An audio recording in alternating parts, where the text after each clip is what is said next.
Comment manger sainement quand on part en vacances? C'est la question que bon nombre d'entre vous se posent, j'imagine. Est-ce que c'est possible? Est-ce que c'est viable? Je reviens justement d'une semaine de vacances à Ibiza et j'ai préparé pour vous mes 5 meilleures astuces pour manger sainement quand on part en vacances. Ma toute première astuce consiste à miser sur le petit déjeuner.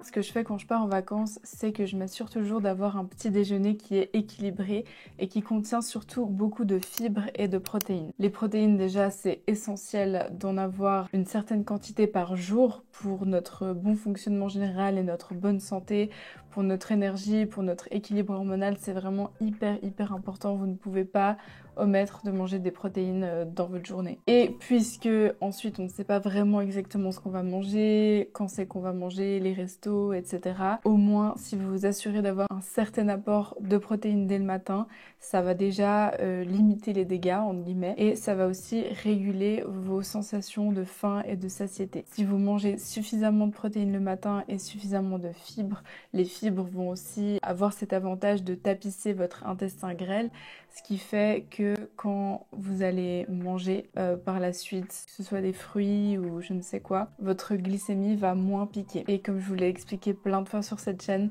les pics de glycémie sont vraiment pas bons pour notre santé. De plus, si vous oubliez de manger des fibres le matin et qu'ensuite vous enchaînez les restos, les petits snacks par-ci par-là, les trucs sucrés, etc., vous avez de fortes chances de vous retrouver constipé durant les vacances parce que les fibres, ça aide considérablement à aller aux toilettes et on retrouve pas forcément des fibres dans des frites, de la pizza et des pâtes. Ce que je vous conseille, c'est de refaire un petit repérage le matin au buffet si vous êtes dans un hôtel et de repérer vraiment les sources de protéines que vous pouvez manger chaque matin. En général, c'est des œufs. Pour ma part, à Ibiza, il y avait des œufs minutes, donc des œufs à la coque ou des œufs durs. Il y avait aussi des œufs brouillés, mais je suis restée assez loin de ceux-ci parce qu'ils n'avaient pas l'air très naturels.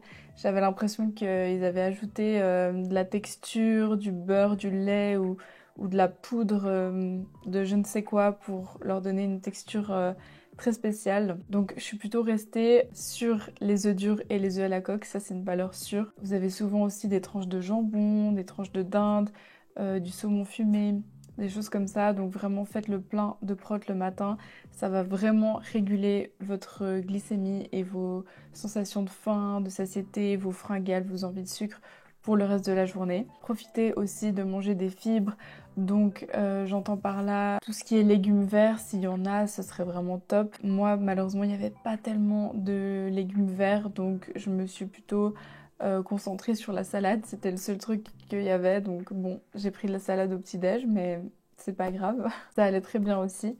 Salade verte, tout souvent il y a du concombre. Après tout ce qui est fruits, par exemple les kiwis, etc. Mais n'abusez pas trop des fruits et vraiment gardez ça plutôt pour la fin de votre repas afin de ne pas faire un pic de glycémie trop important. Après psychologiquement, je sais que ça peut être un peu difficile de se tourner vers ce genre de choix le matin au petit déjeuner parce qu'il y a tellement d'autres choses, plein de choses sucrées, des pancakes, des crêpes, des gâteaux, des donuts. Si vraiment ça vous fait trop envie, faites-vous plaisir le premier matin, mais ensuite essayez vraiment de rester sur des bonnes habitudes pour le matin au moins. Personnellement, je trouve que ça vaut plus la peine de se faire plaisir au restaurant plus tard dans la journée, de démarrer votre journée par autant de sucre et autant de malbouffe. C'est pas top, je trouve. Et en général, les gens face au buffet le premier matin, ils deviennent un peu fous. Tout est nouveau, tout est à explorer, essayer.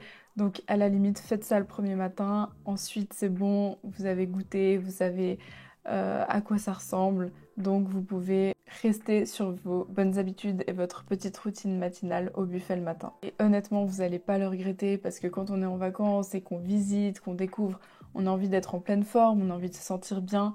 Et si vous démarrez votre journée par un shot de sucre comme ça, vous n'allez pas vous sentir bien et vous n'allez pas profiter de vos vacances. Ma deuxième astuce concerne justement les restos.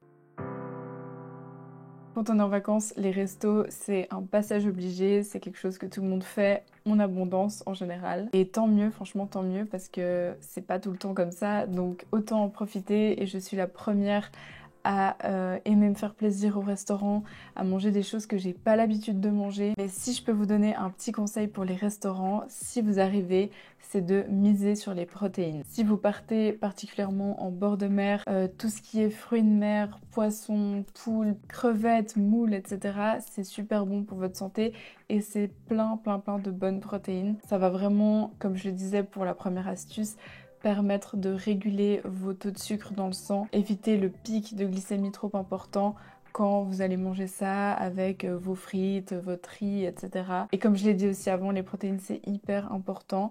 Donc si vous arrivez à faire le plein de fruits de mer, de poissons, si vous êtes voilà, en bord de mer, ou à choisir un bon steak, une bonne viande, des bonnes grillades, ou en tout cas un plat qui contient des protéines. Ainsi vous allez vraiment limiter les dégâts. Toujours au sujet des restos,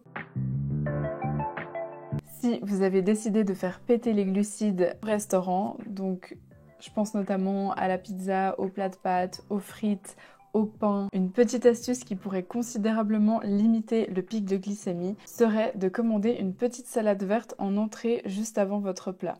La salade verte est pleine de fibres et comme je vous l'ai dit pour le premier point, les fibres ont cet avantage de tapisser l'intestin grêle, ce qui fait que les glucides que vous allez manger par la suite vont moins piquer dans le sang que si vous mangiez ça directement sur un ventre vide. Donc personnellement, quand j'ai envie de me faire plaisir avec des frites, une pizza, un burger, peu importe, je commande en général toujours une petite salade de crudités ou une salade verte en entrée juste avant. Quatrième astuce, et pas des moindres parce que celle-ci, elle me sauve vraiment à chaque fois.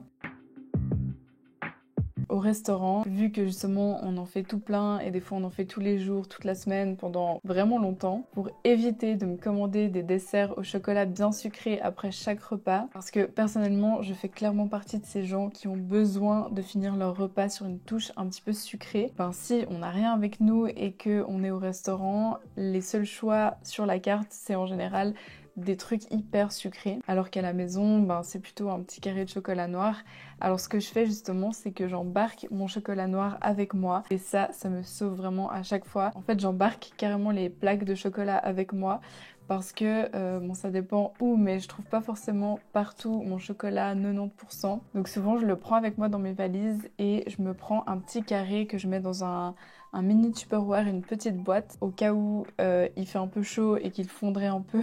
Et je mets cette petite boîte dans mon sac, ce qui fait que quand j'ai terminé mon repas au restaurant et que je suis bien rassasiée, que je n'ai clairement plus faim, mais que j'ai juste super envie d'une touche sucrée pour finir le repas, au lieu de me commander un gros dessert plein de sucre, et ben je sors mon sac, je sors mon petit chocolat du Tupperware et comme ça je suis satisfaite, c'est pile ce qu'il me fallait, je commande pas un dessert en plus et voilà. Après ça veut pas dire que je le fais jamais, je le fais certainement une ou deux fois pendant la semaine si ça me fait très plaisir, si j'ai encore vraiment un petit creux, etc.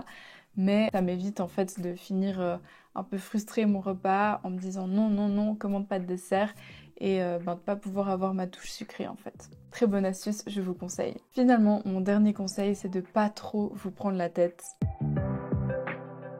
Parce que les vacances, déjà, c'est rare. C'est 1 à 2 fois dans l'année et le corps peut clairement endurer quelques petits excès si c'est quelques fois dans l'année seulement. Je peux vous garantir que si vous kiffez votre séjour, que vous arrivez à être dans le moment présent et à être détendu durant vos vacances, eh bien automatiquement vos taux de sucre dans le sang seront plus bas, même si vous mangez un peu plus de sucre. Parce que oui, hélas, le stress du quotidien, ça fait monter les taux de sucre, indépendamment de ce que l'on mange. En plus de ça, quand on est en vacances, en général, on marche beaucoup parce qu'on visite, on découvre, on explore. Et le fait d'être tout le temps en mouvement comme ça, de beaucoup marcher, ça va automatiquement aussi aider à réguler vos taux de sucre dans le sang. Voilà les amis, c'est tout pour ces 5 conseils. J'espère que ça vous aura plu et que ça vous aura été utile. Si c'est le cas, n'hésitez pas à liker cette vidéo, à la partager, à me laisser un petit commentaire aussi, ça me ferait très plaisir et ça soutient beaucoup mon travail. Prenez soin de vous les amis, ciao!